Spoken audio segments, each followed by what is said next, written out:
Nagitom nga aso og halos miputos sa Daroy Compound, Purok Malakas, Barangay San Isidro kaganinang buntag. 5 ka bombero ang gikinahanglang mo responde human kini masunog. Gilamoy sa kalayo ang Daroy Compound nga gipanag-iyan sa pamilyang Valdez. Sa entrada pa lang, usa ka K9 nga iro nga nalitsyon sulod sa iyang kulungan. Nagtinabangay na usab ang mga silingan sa pagpalong sa kalayo. Gikan sa balde, hose, gani, ang uban misaka pa sa atop aron lang direktang mabubuan ang gaulbong kalayo. Sa panghitabo, natulala ang tag-iya sa panimalay nga nasunog. Bisan ang anak ni ini, ang gahilak nga miduol sa inahan, di nakuyapan pagani kinig gumikan sa di mapugngang emosyon. Si Oliva Miranda, gimahay ang mga bombero sa matud pa o wahi nga pagresponde. Ay, kalakas, kabilis. Pero ang bumbero, bakit katagal ang responde ng ano talaga, grabe. Katagal. Andito na ang apoy?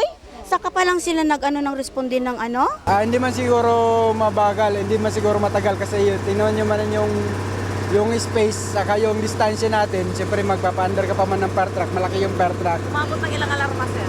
Ilang alarm? Nasa first alarm lang tayo. Niabot og halos usa ka oras una na kontrola ang kalayo.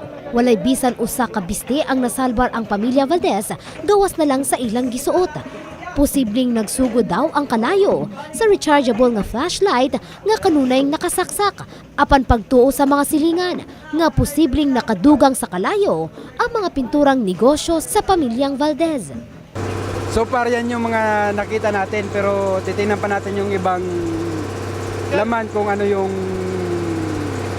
laman pa para ma-determine natin o kung ano pa man yung mga may kinalaman para magkaroon ng sunog. Puros mga pintura yan dyan sa loob. Puros pintura yan dyan. So, minsan truck ang naghahakot dyan ng mga pintura.